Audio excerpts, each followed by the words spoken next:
Of the 1,460 minutes in a day, the 168 hours in a week, and 720 hours in a month, you can point to a single task that you were productive.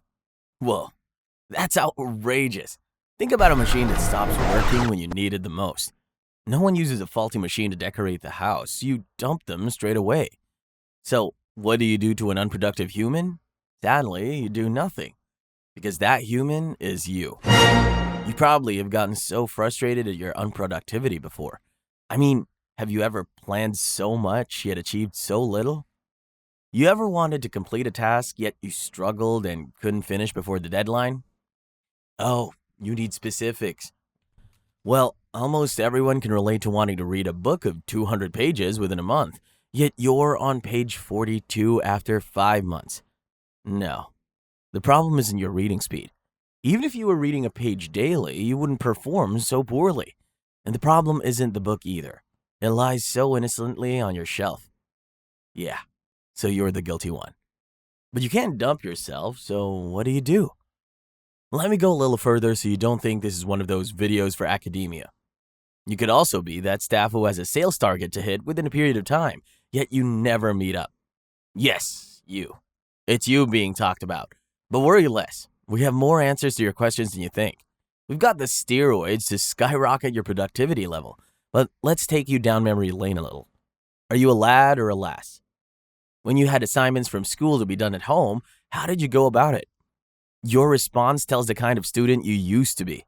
You could be one of those who jumped on assignments after getting home and completed it in no time. Or you could be among others who got so carried away that they don't remember until the next day. And when they do, they either do a rushy rough work or submit an empty work. If you fall into the first category, you have an easier way out of this. Trust me. If you're among the latter class, then there's a problem. A very big one. As big as a blue sea whale, or even bigger. Well, do you know the size of that whale? No, you don't. It weighs as much as 1,800 men.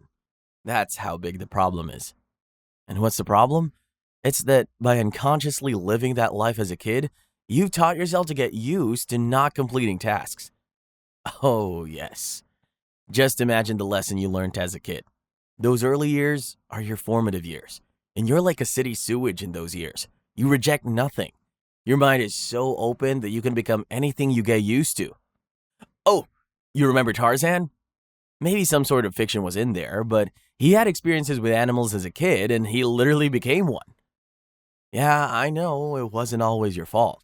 You may have had over-demanding parents who never gave you the luxury of time for assignments, or they had little or no regard for your academics.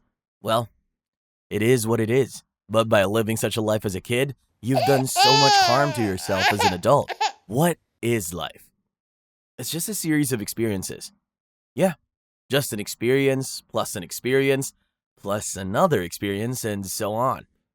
Join these experiences together, and what we have is you. Yeah, we have you and me. So even the little and inconsequential experiences matter. But hang on right there. Stay around until the end of the video, and I won't be giving you just the key to productivity. I'd also give you some extra tips on how to maximize it. You must have heard it before that nothing happens without a cause or a reason. If you haven't, there you have it. So part of the reasons you're unable to finish tasks as an adult is because you were never used to it as a kid. It became habitual for you to get assignments and abandon them. Get them and leave them halfway. Get them and wait until the last minutes before attempting them. A kid who never finished tasks would eventually become an adult who never meets targets. You'd learn so much from that famous book by Charles Duhigg, The Power of Habits. Remember, the problem is the size of a blue sea whale? Its size can be deflated right here. But I do you some more favor. I give you a drop from that vast ocean of that book. Yeah, just a drop.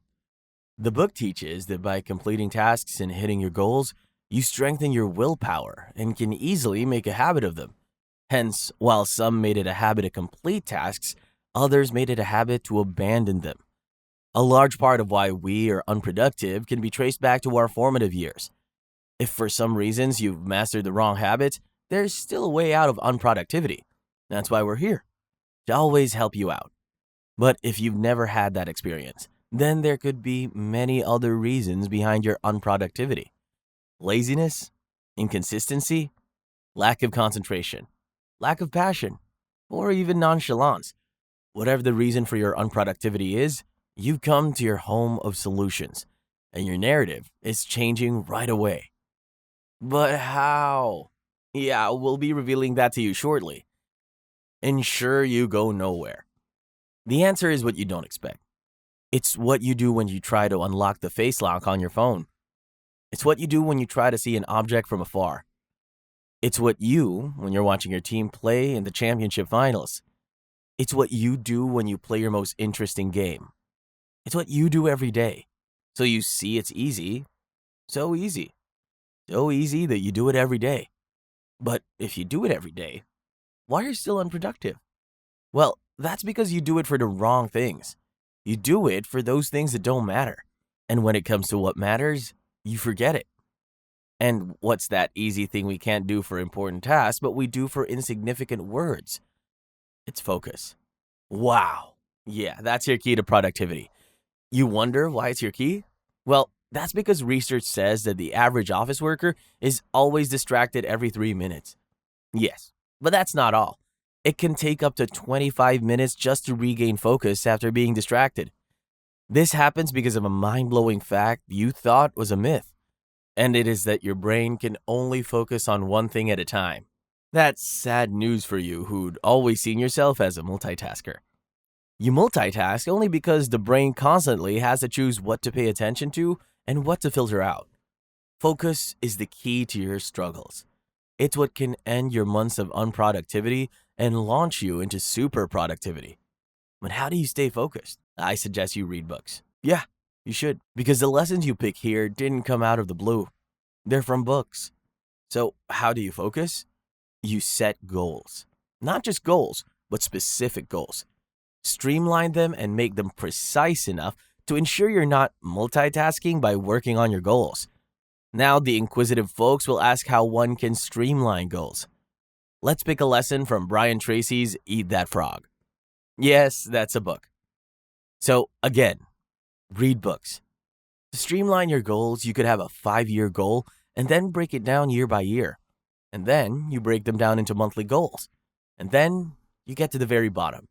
You get yourself goals that come in form of daily tasks. And by doing a day's task, you're working towards the next 5 years already. That's how to streamline your goals. You break them down into eatable pieces. Since you now have daily goals, how do you achieve them daily? You ensure you never start your day without a schedule. Don't do that. Never start a day unplanned. Brian Tracy believes that by planning for just 10 minutes, you eventually save yourself some 2 hours during the day. So, a new day begins with a plan and not a snack. It's that serious. Yeah, you should plan your day.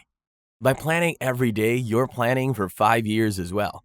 And when you plan, eat the ugliest frog first. And what do I mean by this? Hold on right there. This isn't a push to go get yourself some 6-course dinner. By eating the ugliest frog, you're starting your day with the hardest tasks. Your most productive hours are in the morning, so you'd want to do the most demanding tasks around that time. You'd want to study for that exam in the morning before doing other menial tasks. And so, what do you do last? You focus on your strengths and outsource your weaknesses. Do what you can do best and do it best. Do it as consistently as you can. And what you can't do, you outsource. You could take trainings, you could get someone to assist you, or you could just pay for it. That's exactly what you do to the laundryman. You don't have the time for laundry, but he has enough of that time. So you go to work. That's your strength. And then you outsource your weakness in laundry. Think of many other tasks and think of the ones you may need to outsource. You won't do all of this and stay unproductive. Your productivity increases when you shun distractions and stay focused. Shunning distractions means your 5 senses do nothing but concentrate on your main task. Surprisingly, Thomas Edison saw his deafness as an asset, and that was because it helped him work with less distractions. Don't make the mistake of thinking distractions and work can coexist. There are mental and psychological distractions, and there are physical ones too. You wouldn't want to try coping with them when it's time to work. You avoid them and you're more productive in such a short time. And by starting your day with the most demanding tasks, you just set yourself up for an astronomical level of productivity. Becoming productive is actually easy when you focus and practice the steps you've learned. A 10 times increase in productivity is possible with these. And I wish you a happy new season of productivity. Now, I've made my efforts without distractions, and it's your turn to make me productive. Kindly hit that like and subscribe button and check out our other top videos to get more tips and lessons. And most importantly, turn on notifications to keep getting quality content like this from us. Until next time, peace out.